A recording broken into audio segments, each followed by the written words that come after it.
West బెంగాల్‌లో ఎవరు గెలవబోతున్నారు? బెంగాల్ టైగర్ ఎవరు?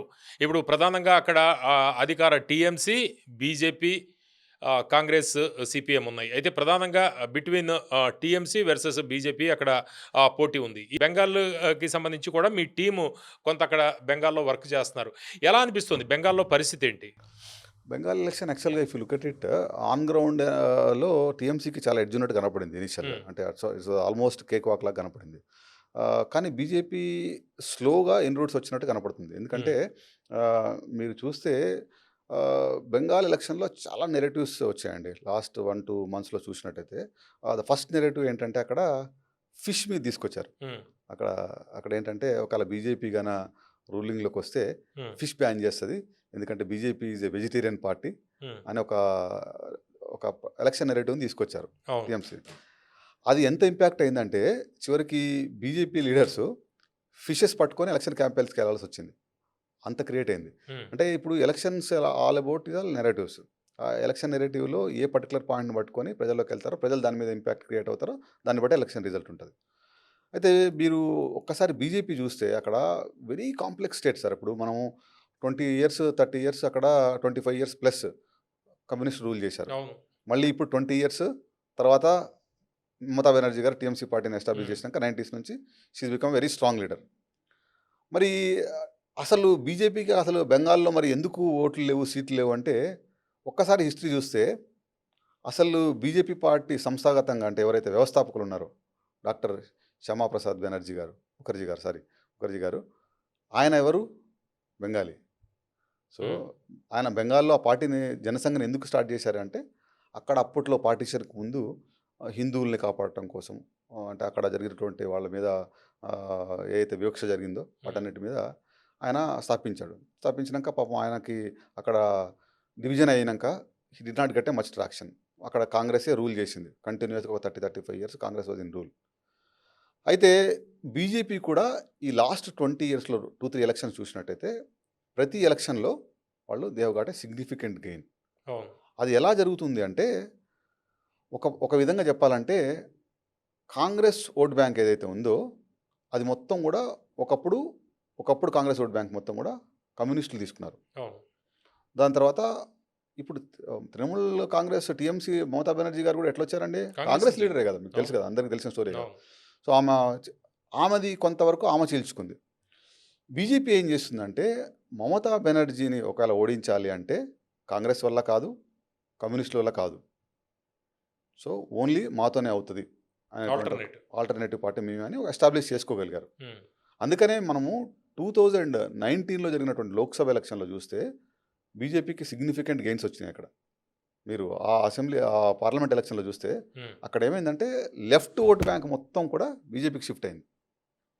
రావటం వల్లనే జరిగింది. కానీ మొన్న ఎలక్షన్‌లో మళ్ళీ అంత ట్రాక్షన్ అక్కడ రాలేదు. అంత షిఫ్ట్ కాలేదు. హ్మ్. ఇప్పుడు ప్రెజెంట్ ఏంటంటే, అక్కడ మీరు ఇందాక చెప్పినట్టు ఏఐడీఎంకేకి ఎలా అయితే తమిళనాడులో లీడర్‌షిప్ వాక్యూమ్ ఉందో, బీజేపీకి కూడా అక్కడ స్ట్రాంగెస్ట్ లీడర్ వాక్యూమ్ అక్కడ కనపడుతుంది. అంటే మమతా బెనర్జీ స్టైల్ లీడర్ లేడక్కడ. కనపడట్లేదు. హ్మ్.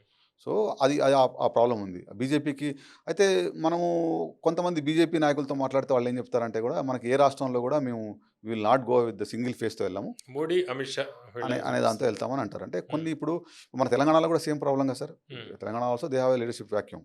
అక్కడ కనపడుతుంది. అంటే ఉన్న ఇక్కడ 10, 15 మల్టిపుల్ లీడర్స్ ఉన్నారిక్కడ. ఉన్నారు కనపడుతుంది. సో, హ్మ్. ఈ యాస్పెక్ట్‌లో చూస్తే అదొక డ్రాబ్యాక్ అండి. హ్మ్. అదొక ఆమెకి అడ్వాంటేజ్. తమిళనాడులో ఏ విధంగా ఏఐడీఎంకేకి ఫేస్ లేదో, వెస్ట్ బెంగాల్‌లో కూడా సేమ్ హ్మ్. వాళ్ళకి అదే అదే వాక్యూమ్ కనపడుతుంది. అయితే బెంగాల్‌లో ఈమెకు మమతా బెనర్జీకున్న డిసడ్వాంటేజ్ ఇప్పుడేంటంటే, ఈ మహిళా బిల్లు వచ్చినాక దాన్ని దేశం మొత్తం ఒక చర్చగా తీసుకొచ్చారు.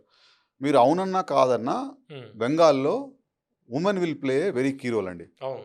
మీకు తెలుసు. అంటే అక్కడ ఆ సమాజంలో వాళ్ళు they will play a very key role. TMC vote bank కూడా అదే గదా! Absolutely right what you hmm. Said. అక్కడ ఇంకొక ఫ్యాక్టర్ కూడా ఉంది. అక్కడ ఏంటంటే, అక్కడ జనతా ఉన్నావ్ పార్టీ అని ఒక పార్టీ వచ్చింది. హ్మ్. వాళ్ళేంటంటే టీఎంసీ నుంచి ఒక లీడర్ ఎవరైతే సస్పెండ్ అయ్యాడో, హుసేన్ కబీర్ అని చెప్పి ఒకతనున్నాడు. అతను ఈ పార్టీని పెట్టాడు. అతను ఎస్పెషల్లీ ముస్లిం డామినేటెడ్ ఏరియాస్ ఏవైతే ఉన్నాయో, హ్మ్. ముర్షిదాబాదు, మాల్దా లాంటి ప్లేసెస్‌లో అతను చాలా సిగ్నిఫికెంట్ రోల్ ప్లే చేస్తున్నాడు. హ్మ్. ఈ జనతా ఉన్నావ్ పార్టీ ఏదైతే ఉందో అది మన ఎంఐఎం హ్మ్. పార్టీతో టై అప్ అయింది. ఓకే. ఫస్ట్ టైమ్ ఇప్పుడు ఎంఐఎం అక్కడ పోటీ పోటీ చేస్తుంది. చేస్తుంది. హ్మ్. వీళ్ళు అక్రాస్ బెంగాల్లో వీళ్ళు పోటీ చేస్తున్నారు. హ్మ్.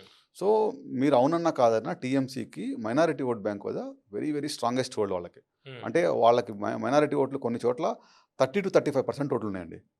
మరి అది కాన బ్రేక్ అయితే టీఎంసీకి డెంట్ పడేటువంటి అవకాశం ఉంది. హ్మ్. అయితే అక్కడ ఒక సర్ప్రైజ్ ఫ్యాక్టర్ ఏంటంటే ఎన్డీఏ అలయన్స్ ఒకవేళ పవర్లోకి వచ్చింది అంటే గన ఈ జనతా ఉన్నావ్ పార్టీ ఏదైతే ఉందో జేయూఏపీ అంటామో ఆ పార్టీ ప్లస్ ఎంఐఎం కాన హ్మ్. టీఎంసీకి డెంట్ పెడితే బీజేపీ మే కవర్ ఇంటూ పవర్. అంటే ఎంఐఎంది ఫ్యాక్టర్ ఉంటుందా? ఎందుకంటే మనం గుజరాత్‌లో పోటీ చేసింది పెద్దగా కనిపించలేదు. ఢిల్లీలో పోటీ చేసింది ఎంఐఎం కనిపించలే. మహారాష్ట్రలో కనిపించింది. ఉత్తరప్రదేశ్, బీహార్ ఇటువంటి కొన్ని చోట్ల కనిపిస్తోంది. కొన్ని చోట్ల ఎంఐఎంది ఏముండదు. ఇక్కడ ఇక్కడ వెస్ట్ కొన్ని బెంగాల్‌లో ఇప్పుడు ఎట్లా మనం ఉండే ఏంటంటే అవకాశం? బెంగాల్లో ఈ పార్టీ జేయూఏపీ జనతా ఉన్నావ్ పార్టీ ఏదైతే ఉందో వాళ్ళు హ్మ్. బాగా అట్రాక్షన్ క్రియేట్ చేశారు. హ్మ్. వాళ్ళకి వాళ్ళ ఓన్ లీడర్ రావాలి అనేటువంటి అవకాశం ఉంది. అండ్ దట్టు అతను టీఎంసీ పార్టీ నుంచి విడిపోయిన అతనట. హ్మ్. అంటే ఆ ఓట్ బ్యాంక్ ఏదైతే ఉందో అతను చీల్చేటువంటి అవకాశం ఉంది. ఎంతవరకు చూస్తాడు? ఎందుకంటే ఇప్పుడు ఎంఐఎం మీద ఒకటి ఉన్నదేంటంటే బీజేపీ బి టీమ్ అనేది బాగా ఉంది. అంటే ఎక్కడ ముస్లిం ఓట్లు చీల్చాలో అక్కడ ఎంఐఎం ఎంట్రీ అవుతుంటుంది. బీజేపీకి లాభం చేకూరుస్తుంది అనేది ఉంది. అంటే ఎంతవరకు ఆ ఫ్యాక్టర్ పనిచేస్తది? ఇప్పుడు మీరు మీరు చెప్పిన పాయింట్ యాక్చువల్‌గా నిజంగా జనాల్లో కూడా ఎళ్ళింది. ఈవెన్ మైనారిటీ వర్గాల్లో కూడా ఆ హ్మ్. పాయింట్ వచ్చింది. అంటే ఇన్ ఏ వే దట్ అందుకని మైనారిటీ ఓట్ బ్యాంక్ ఏమవుతుందంటే కన్సాలిడేట్ అవుతుంది. హ్మ్. ఇప్పుడు మీరు చూడండి మసీదుల్లో గాని కన్సాలిడేట్ అవుతే టీఎంసీకి ఫేవరే కదా! అడ్వాంటేజ్. అబ్సల్యూట్‌లీ హ్మ్. అడ్వాంటేజ్. అయితే ఇప్పుడు మీరు చూడండి మైనారిటీ ఓట్ ఎట్లా కన్సాలిడేట్ అవుతుందంటే గన వాళ్ళ ప్రార్థనా మందిరాల్లో అంటే ఈవెన్ చర్చిల్లో గాని తర్వాత ఈవెన్ మసీదుల్లో గాని వాళ్ళు ఫత్వా. అంటే వాళ్ళు ఏ పార్టీకి ఓటేయాలి ఈ దాంట్లోనే డిస్కషన్ చేసుకుంటున్నారు. హ్మ్. చేసుకొని ఏ పార్టీ వల్ల మనకు లాభం ఉంది అని చేసుకొని వాళ్ళు కన్సాలిడేట్ అయ్యి చేస్తున్నారు ఓటు. మనం హ్మ్. ఇప్పుడు తెలంగాణలో కూడా చూసాం కదా సేమ్. మైనారిటీ ఓట్ కన్సాలిడేట్ అయ్యి అటు యాంటీ టీఆర్ఎస్ పడింది. హ్మ్. సో, ఎందుకు పడింది అంటే అప్పుడు ఆ నెరేటివ్ ఏంటి ఇక్కడ వాళ్ళు బీజేపీకి అలైన్ అయి ఉన్నారనే కవితగా అరెస్ట్ చేయలేదని చాలా మల్టిపుల్ నెరేటివ్స్ వచ్చినాయి. అవును. ఇక్కడ కూడా ఇక్కడ కూడా టీఎంసీకి ఆ నెరేటివ్ ఉంది. కానీ ఇక్కడేంటంటే వాళ్ళు జేయూపీ ప్లస్ ఎంఐఎం కలిసి హ్మ్. అంటే రూల్‌లోకి వచ్చేటువంటి అవకాశం కనబడుతుందనే ఒక నానుడి అక్కడ నడుస్తుంది బాగా. చాలా సిగ్నిఫికెంట్‌గా కనబడుతుంది అక్కడ. ఏంటంటే హ్మ్. మా ఏరియాలో మేమే రూల్ చేసుకుంటాము. We will be the rulers అనేటువంటి ఒక అంశాన్ని తీసుకొని వాళ్ళు ఎలక్షన్‌లోకెళ్తున్నారు. హ్మ్. మరి దాన్ని గాని అక్కడ ఉన్నటువంటి లోకల్ ఎవరైతే ఓట్ బ్యాంక్ ఉందో వాళ్ళు ఒకవేళ బిలీవ్ చేస్తే వాళ్ళకి ఓటేస్తే టీఎంసీకి తీవ్రమైనటువంటి అన్యాయం జరుగుతది. వాళ్ళు డెంట్ పడతది. ఈ హ్మ్. ఎలక్షన్ రిజల్ట్ కూడా మార్చేటువంటి అవకాశం ఉంది. ఇంకోటేంటంటే లాస్ట్ 2 ఎలక్షన్స్ మనం చూసినట్టయితే గన బీజేపీ సిగ్నిఫికెంట్‌గా గ్రో అవుతుంది. హ్మ్. ఇక్కడ ఇంకొక ఫ్యాక్టర్ కూడా చూడాల్సింది ఏంటంటే మనం వాళ్ళకి మొత్తం అక్కడ 7.6 క్రోర్స్ అండి. దాంట్లో వాళ్ళకి లాస్ట్ ఎలక్షన్‌లో. ఇప్పుడు దాన్ని తగ్గించారు. 62 లాక్స్ ఓట్స్ ఎస్ఏఆర్‌లో పోయినాయి. హ్మ్. ఎస్ఏఆర్‌లో పోయిన ఓట్లు అంటే కొంత హిందువు పోయినాయి. తర్వాత కొంత ముస్లిం పోయినాయి. మైనారిటీ ఓట్లు పోయినాయి. అందరికి పోయినాయి. కానీ ఎక్కువ ముస్లిం డామినేటెడ్ ఏరియాస్‌లో ఏవైతే ఉన్నాయో ఆ ఏరియాస్‌లో పర్టిక్యులర్‌గా ఎస్ఏఆర్ బాగా ఇంప్లిమెంట్ అయింది. ఇప్పుడు ఎస్ఐఆర్ గురించే కదా ప్రధానంగా అక్కడ చర్చ అబ్సల్యూట్‌లీ రైట్ అక్కడ ఎస్ఏఆర్‌లో అయింది. అయితే అక్కడ మల్టిపుల్ నెరేటివ్స్ నడుస్తున్నాయి. నేను మీకు హ్మ్. ఇంకొక విషయం చెప్తాను. అంటే లేటెస్ట్ ఇన్సిడెంట్ 2 డేస్ బిఫోర్ అంటే మండే రోజు కలకట్టాలో పార్క్‌లైన్ స్ట్రీట్ అని ఉంటది. హ్మ్. అందరికి తెలిసి ఉంటది. కలకట్టా వెళ్ళినోళ్ళకి చాలా అవును. Famous street. అవును. అక్కడ ఉన్నటువంటి బార్స్, రెస్టారెంట్స్ అన్నీ బంద్ చేశారు. క్లోజ్ చేస్తే local people were really annoyed. హ్మ్. ఎందుకంటే ఎలక్షన్ ఎప్పుడో ఇంకా 3, 4 డేస్ ఉంది.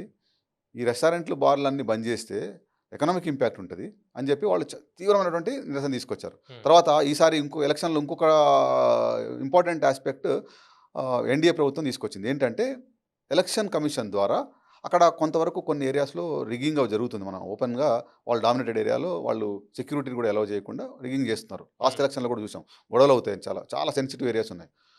ఈసారి ఏం చేశారంటే కమ్యూనిటీస్‌లో స్పెషల్ పోలింగ్ బూత్‌ని క్రియేట్ చేశారు. హ్మ్. కమ్యూనిటీస్ అంటే అపార్ట్మెంట్స్‌లో అట్లా చేశారు.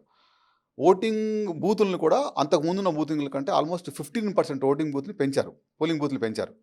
పెంచటం వల్ల ఇవన్నీ కూడా కొంతవరకు ఎన్‌డీఏకి అడ్వాంటేజ్ వస్తున్నట్టు కనబడుతుంది. హ్మ్.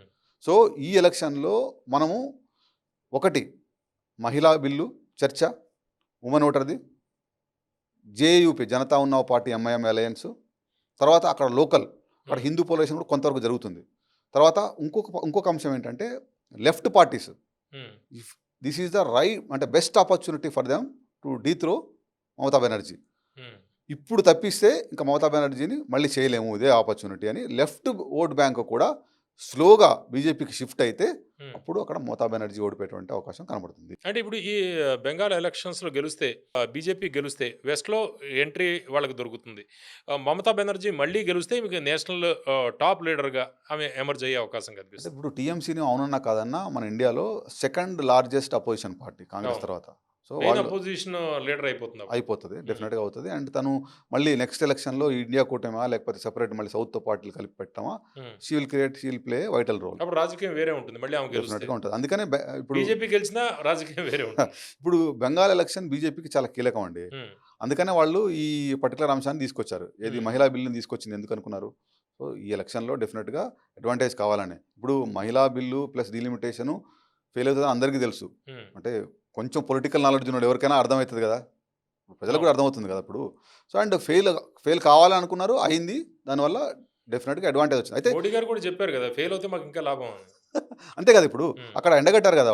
అంటే వాళ్ళ యాటిట్యూడ్ కనపడింది కదా! హ్మ్. సో, ఇప్పుడు ఈ ఎలక్షన్ మొత్తానికి కూడా లాస్ట్ 3, 4 డేస్‌లో ఏదైతే నెరేటివ్ ఉందో, హ్మ్. ఆ నెరేటివ్ మహిళా బిల్లు వల్ల నేను చెప్పినట్టు ఇందాక మల్టిపుల్ ఫ్యాక్టర్స్ అయితే ఎంఐఎం పార్టీ, ఆహ్, జనతా ఉన్నావ్ పార్టీ హ్మ్. ఇట్లాంటి కాంబినేషన్స్. తర్వాత లెఫ్ట్ నుంచి రైట్‌కి ఓట్ షిఫ్ట్ కావటం. ఇట్లా మళ్ళీ ఇంకేం మల్టిపుల్ జరుగుతుందో కూడా చెప్పలేము. ఎందుకంటే 2 ఫేసెస్ గదా! అక్కడ ఎలక్షన్స్ అక్కడ ఇప్పుడు 23, 23 29. జరిగిన తర్వాత 29థ్ మళ్ళీ ఉంది. అవును. సో, అది కూడా కొంత ఇంట్రెస్టింగ్ ఈ ఎలక్షన్. మధ్యలో ఏం ఏం జరుగుతుందనేది జరుగుతుందో చెప్పలేం. చెప్పలేము. Last 2 okay. డేస్‌గా.